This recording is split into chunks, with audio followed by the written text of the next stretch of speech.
want to show you how to make a view in SQL Server.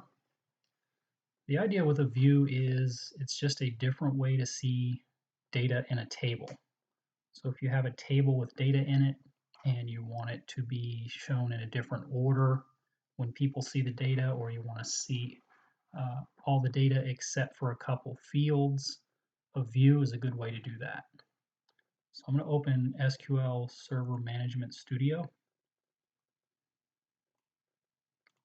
You can create views with raw code, but I'm going to show you how to do it in the Management Studio. I've already got it open. So in the Management Studio, you want to go to the database where you want to create the view.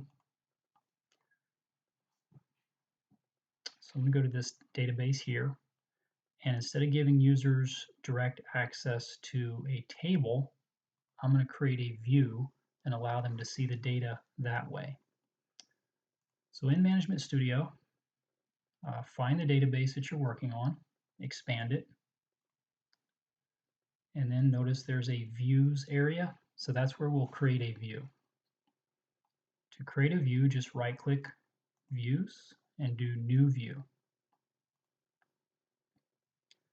So you'll need to know what table you're trying to give access to. So I'm going to try to create a view based on this customers table. So the second step is just select the table that you want to work with, hit add. And you could add multiple tables, but for now we're just going to do one. So once you've added the table, just close this dialog. All right, so for this example, let's say we wanted people to see the data in this customers table, but we didn't want them to see this credit card number field. So if they go into the table, you're going to see that. So we'll just create a view that doesn't allow them to see that by adding all these fields except for that credit card field. Okay. So when we're building our view, you just have to click each field and it will show up in your view when we run it. Right now we're just building the view, but when we run it, we'll see these tables that these fields that we select. So I'm just going to select every field from this table except for that credit card field.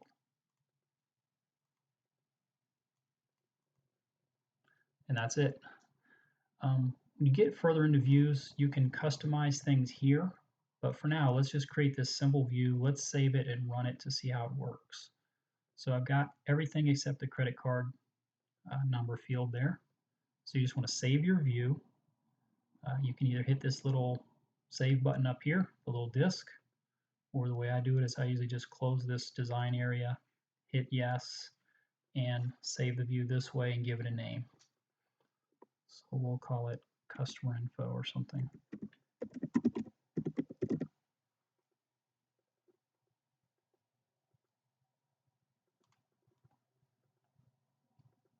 So that's it. We've just created a view. Now we could, if we want, go run it to see what it looks like. So I'm going to do that. So I'm going to expand views here. There's that view we just created. If it doesn't show up, just hit refresh here. So I'm going to right click on that view and I'll do edit top 200 just to run the view. That's all I'm doing here. So basically this gives us access to the stuff in the table just like we would if we went into the table, but notice now that restricted field is not visible to the people that have access to this view. That's it. You can stop the video now, but I want to show you how to create maybe one more view that's a little more complex. So I'm going to create a second view here. Same method. I'm just going to do a little bit of customization that might be good to know. So I'm going to click views again and create another new view. I'm going to do that same customers table, but then this time I'm going to do something a little different with the credit card number field. So I'm going to add that table. This time I'm going to add all the fields. So I'm going to make it so they can see the credit card, but only the last 4 digits.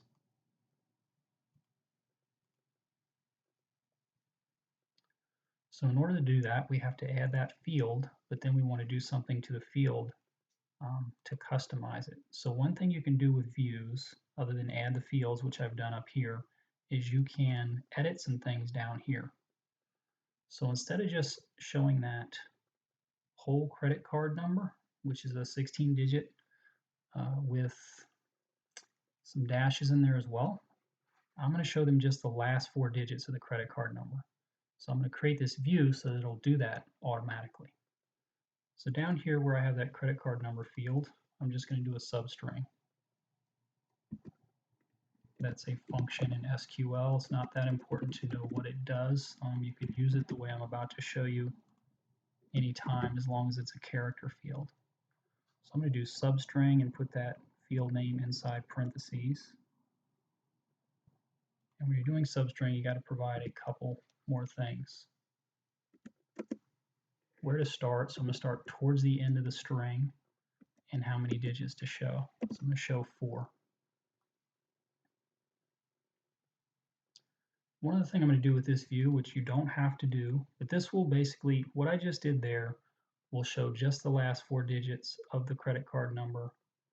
If credit card number field happens to be 19 digits with the 16 digits and the 3 dashes in it. If it's different length, you'll just adjust those. What I'm going to do, instead of just showing just the last 4, I'm going to show some asterisks as well. Sometimes on your credit card statement you see it like this. So I'm going to set my view up so it'll display that way. So in addition to that last 4 of the credit card number, I'm going to put some asterisks in there. So this is a way you can customize your view when you create it. So I'm just going to save this as I did before.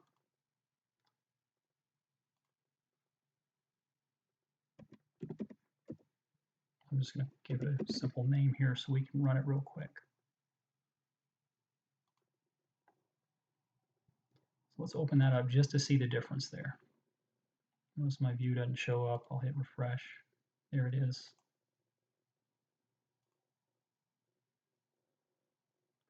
So this isn't just to be fancy. This is another way you could restrict what the user sees using a view. So now they can see part of that credit card information, but not all of it.